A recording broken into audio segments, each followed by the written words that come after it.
એટલે શું? કર્મ એટલે આપણું કામ, રોજની લાઈફમાં જે આપણે કામ કરતા હોય એ બી એક કર્મ હોય. કર્મ આપણે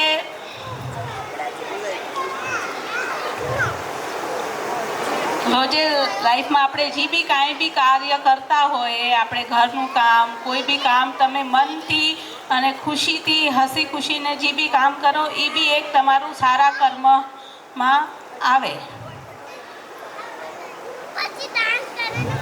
જય ઓમ આ વિશ્વંભર.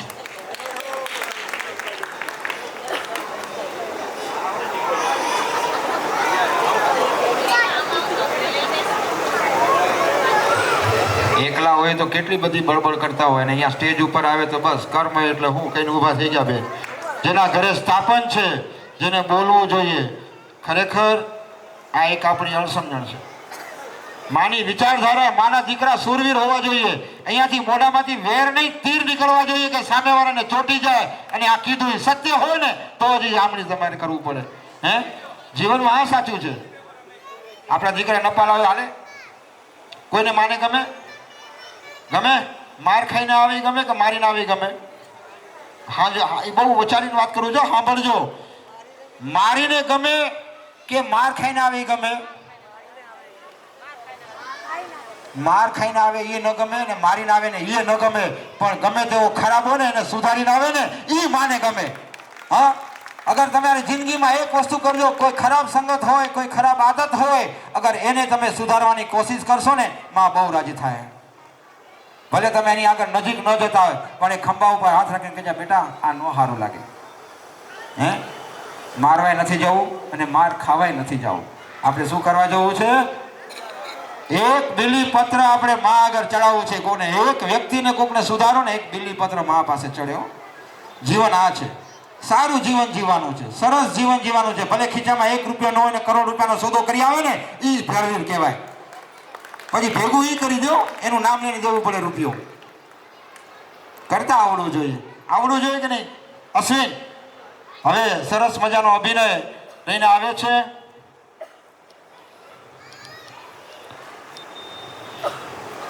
વાહ વાહ. રમો રમો કુળદેવીઓ. સલોનીબેન, દિયાબેન અને હીરબેનને વિનંતી કરીશ આવી જાઓ ઉપર અને માને રમાડો અને તમે પણ મસ્ત મસ્ત ગરબા રમો.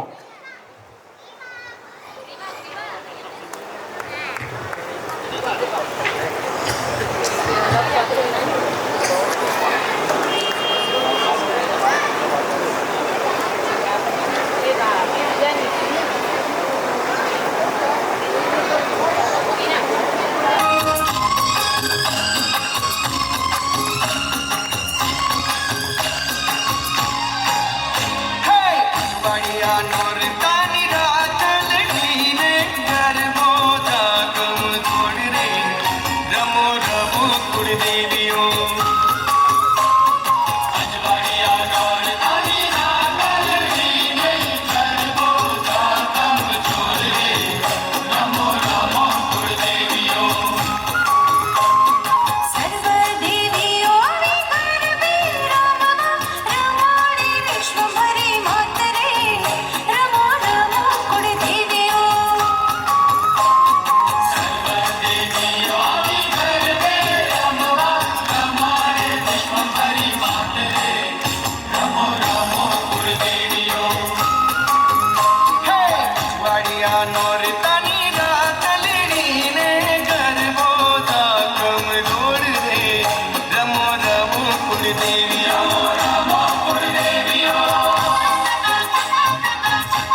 રમો રમો કુળદેવીઓ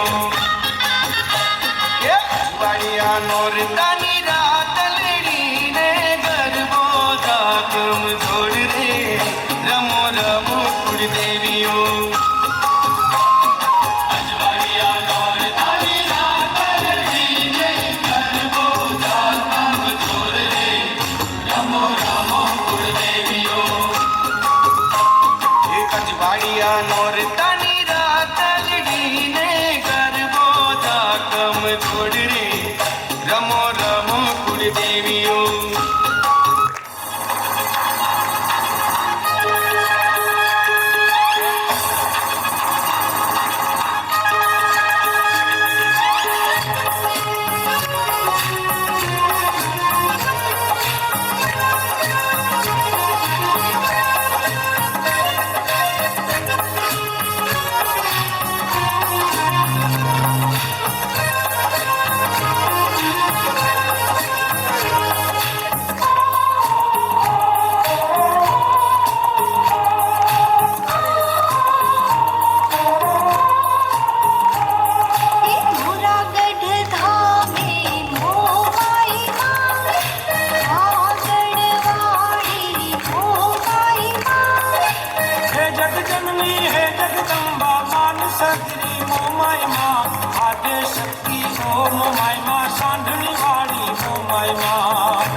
હલો વાહ વાહ સરસ મજાનો જોરદાર તાળીઓથી આપણે વધાવીએ બે બે અભિનય સલોનીબેન વીરાબેન અને હીરબેન વીરા બહુ સરસ બંને બહેનોને ત્રણેય દીકરીઓને ખૂબ ખૂબ ધન્યવાદ સરસ મજાનો નૃત્ય નથી કરતા માનો આમ કહેવાય ને કે નાની દીકરીઓને તમારે કોઈ બી વસ્તુ શીખવાડવા જાઓ ને એક જ વખત તમે શીખાડો ને તો શીખી જશે એવી રીતે ઘરમાં પણ તમે છે ને બે જણા ઝઘડા કરતા હો ને તોય શીખી જાય સાચી વાત કરું છું દાંત ભલે કાઢો મા બાપની પહેલી ફરજ છે કે છોકરા આગળ કેવી રીતે રહેવું તમે જેવા સંસ્કાર શીખાડશો ને એવા એ લોકોની અંદર ઉછેરશે તમે ઝઘડા કરો બારે હોટલમાં ખાવાના શોખીન થાઓ મોબાઈલ આપો હવે તો કેવું છે માં કંટાળે ને મોબાઈલ આપી દે ખૂણામાં બેહાડી દે આ રાક્ષસ આપી દે છે એમને ખબર નથી.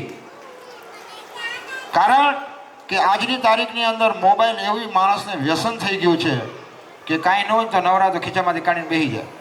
પછી હવે તો મોટા ઉંમરના થઈ ગયા, ચાલુ લે કદી બટન દબાવતા નહોતા આવતા, હવે એ લોકોને તો આખું સેલ્ફીઓ પાડતા આવડી ગયું. વાહ ભાઈ વાહ.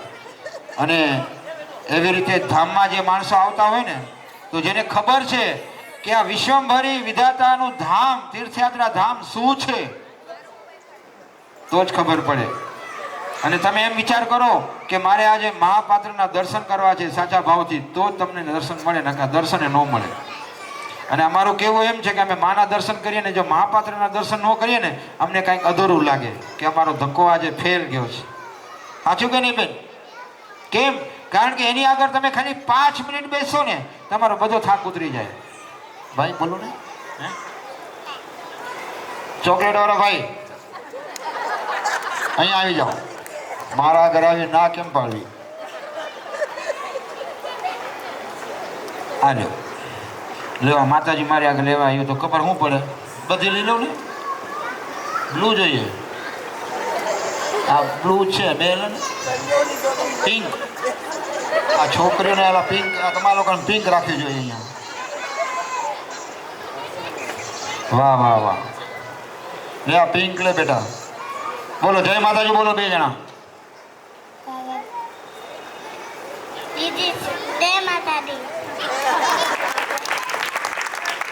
આ સંસ્કાર હોવો જોઈએ કે તમારે ઘરમાં નીકળો ત્યારે દીકરાને જય માતાજી બોલો, જય જીનેન્દ્ર બોલો, જે બોલો એ, પણ ભગવાનનું નામ નીકળીને પછી જ બોલાવીને આદત રાખજો. ભાઈ હમણાંથી નથી બોલો, હું ગભરાઈ ગયો. સરસ મજાનું આ ધામની વાત કરતો હતો કે તમે ધામમાં જાઓ ને મહાપાત્ર ન મળે, અને મહાપાત્રે કેટલા સંઘર્ષ કર્યા છે ત્યારે અહીંયા સુધી પહોંચ્યા છે.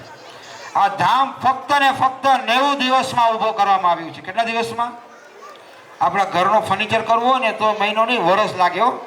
અને આખું ધામ આજે 5 એકરમાં, આમ જોવા જઈએ તો 55 એકર, પણ 5 ધામમાં રળિયામણું તીર્થધામ આજે 3 મહિનામાં ઊભું થયું હોય એ અમારા નજરની સામેની વાત છે.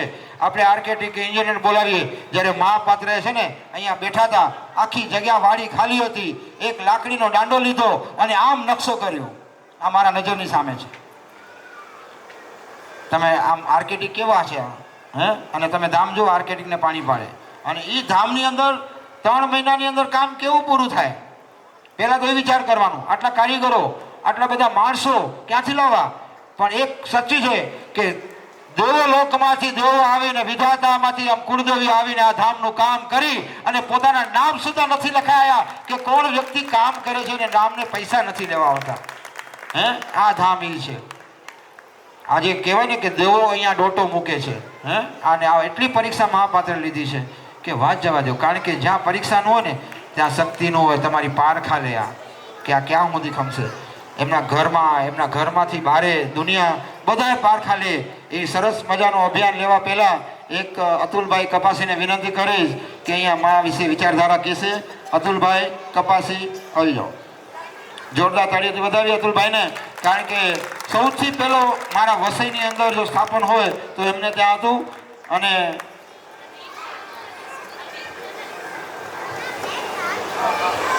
હા એ બરોબર છે.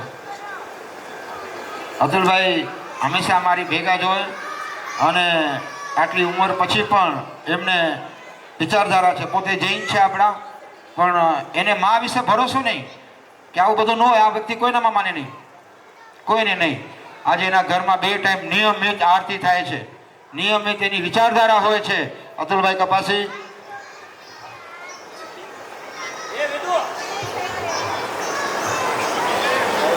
જય માં વિશ્વંભરી, જય અંબે માં.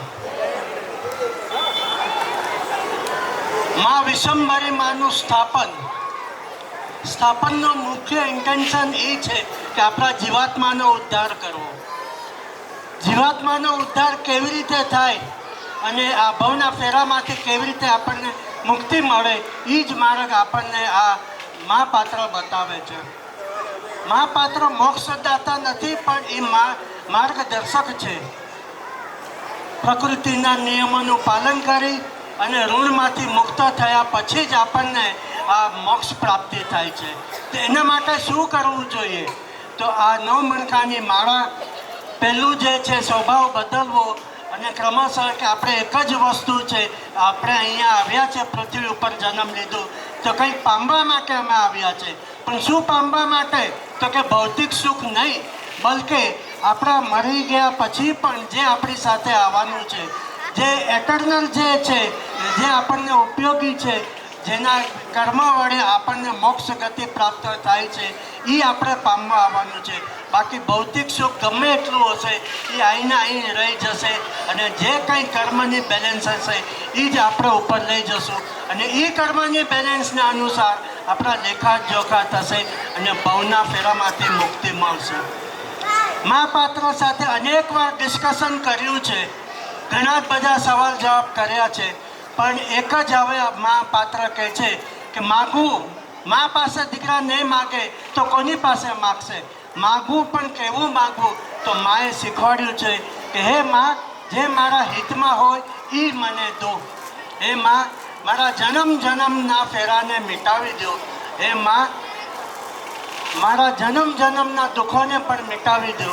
પણ આ જે વસ્તુ આપણે માગીએ છીએ એના માટે માએ બતાવેલા જે રસ્તા છે એનું આચરણ કરવું જોઈએ. માનો મુખ્ય હેતુ એક જ છે, તમારી આગળ ગમે એટલું જ્ઞાન હશે, ગમે એટલું સારો સત્સંગ કરતા હશો, ગમે એવી સારી સ્પીચ હશે, જો તમે આચરણમાં નહીં મૂકો તો અંતે એકનું એક જ થવાનું છે. માટે એક થોડું કરો પણ તમે આચરણમાં મૂકો, નીતિ નિયમ અને નજર એકદમ સ્પષ્ટ રાખી અને તમારા જીવનની અંદર દૈનિક કાર્ય તમે પૂરા કરો, નિષ્ઠા રાખો. આ બધી જ વસ્તુ સાચી છે, પણ એક 3 સિવાય એક ચોથી વસ્તુ મને એ વિચાર આવે છે, આની સાથે સાથે માને પણ આપણે એવી વિનંતી કરવી જોઈએ કે હે મા, મારા સંચિત પાપ કર્મનો નાશ કરો. ઇટ મીન્સ કે આપણે જ્યારથી જન્મ લીધો કે આજ સુધી અનેક પ્રકારે આપણે કર્મ બાંધ્યા છે, સારા નરસા પાપ કર્મ બાંધ્યા છે, સત્કર્મ થયા છે, એમાં જેટલા પણ મારા સંચિત પાપ કર્મ છે એનો તમે નાશ કરો. આ એક વાક્યની અંદર આપણા જીવનનો ઘણો બધો ઉદ્ધાર થાય છે. માનું સ્થાપન એ આપણા જીવાત્માના ઉદ્ધાર માટે છે. એકદમ વિતરાગી બની જીવમાંથી શિવ બનવું હોય અને આત્મામાંથી પરમાત્મા બનવું હોય તો આ માની વિચારધારા અપનાવીએ અને આપણે આપણા જીવનના આ ભવના ફેરામાંથી, જન્મ અને મૃત્યુના ફેરામાંથી જો મુક્તિ મેળવવી હોય તો કેવળ સત્સંગ જરૂરી નથી, પણ સત્સંગની સાથે સાથે જો આપણા આચરણમાં મૂકશું તો જ માનો રાજીપો રહેશે અને તે થકી જ આપણા ભવના ફેરામાંથી આપણને મુક્તિ મળશે. કુળદેવી છે અંબાજીમાં, મારા પણ કુળદેવી છે, મયુરભાઈના પણ કુળદેવી છે. આજે યોગાનો યોગ મને જે અવસર મળ્યો છે, જે હું નહોતો આવવાનો, થોડી ઘણી વાયરલ ઇન્ફેક્શનની અસર હતી, પણ માં મોમાઈની અને માતાજીની કૃપાથી આજે તમારી સમક્ષ ઊભા રહીને મને જેવું આવડે એવું 2 શબ્દ હું તમારી સામે હું બોલી રહ્યો છું. 2011ની સાલથી અત્યાર સુધીમાં એટલા બધા અનુભવો થયા છે કે જેવું એક નાનું પુસ્તક લખું ને તો પણ એ ઓછું પડે. માં મને સમર્થતા, જેમ કાંતિભાઈએ કહ્યું કે બીજું કાંઈ નહીં પણ એક જ માગો કે માં હું સમૃદ્ધ, હું સાથ પાડું ત્યારે આવજો અને મારી ભીડ ભાંગજો. આ એક જ શબ્દ એટલો અગત્યનો છે કે આપણા જીવનને યથાર્થ સાર્થક બનાવે છે.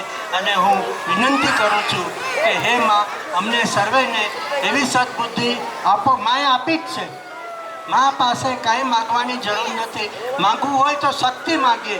એ માં અમને એવી શક્તિ આપો કે દિવસે દિવસે તમે અમને આપેલા માર્ગદર્શન પ્રમાણે જીવનમાં આચરણમાં અમે મૂકી અને અમે પણ માં મુક્તિ થઈ અને ભવના ફેરામાંથી મુક્ત થઈ એવી હું પ્રાર્થના કરું છું. જય મા વિશ્વકર્મા.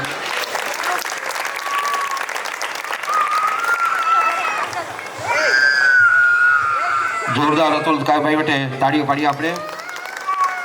મા પાસે માંગવો હોય તો કાંઈ કાલાવાલા ન કરાય, પણ મા પાસે માંગો તો શક્તિ જ માંગો. જો શક્તિ હશે ને તો બધું સારું રહેશે. શક્તિ અને સ્વાર્થ, જે સ્વાસ્થ્ય આપણું સારું હશે તો બધું સારું છે. જો સ્વાસ્થ્ય ખરાબ થશે તો કાંઈ. ચોકલેટ આપું? હા તો કજીએ ચડી લે, ચોકલેટ આપી દે. તો સ્વાસ્થ્ય સારું હશે તો બધા જીવનમાં આનંદ આનંદ ને આનંદ રહેશે. તો આપણે જીવનની અંદર, કારણ કે હમણાં તો બહુ બધી જગ્યાએ ખાવા પીવાનું છે, તો સંભાળીને બહારનું ખાજો, જેટલું બને એટલું સ્વાસ્થિક ખોરાક ખાજો. ભલે ગમે તેવું હોય પણ એક વસ્તુ ધ્યાન રાખજો, જીવન ટકાવવું એ આપણા હાથમાં છે, કેમ જીવવું એ આપણા હાથમાં છે.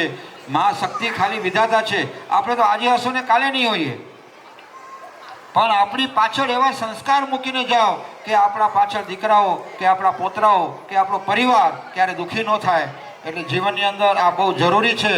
તમે બધી રીતે આનંદ કરો, પણ ખોટા વ્યસન, ખોટું ખાવાનું, બહારનું જેટલું બને એટલું ઓછું ખાઓ, જેથી કરીને હમણાં જે જંક ફૂડો એટલા ખરાબ આવે છે, તો મહેરબાની કરી એ ન કરશો.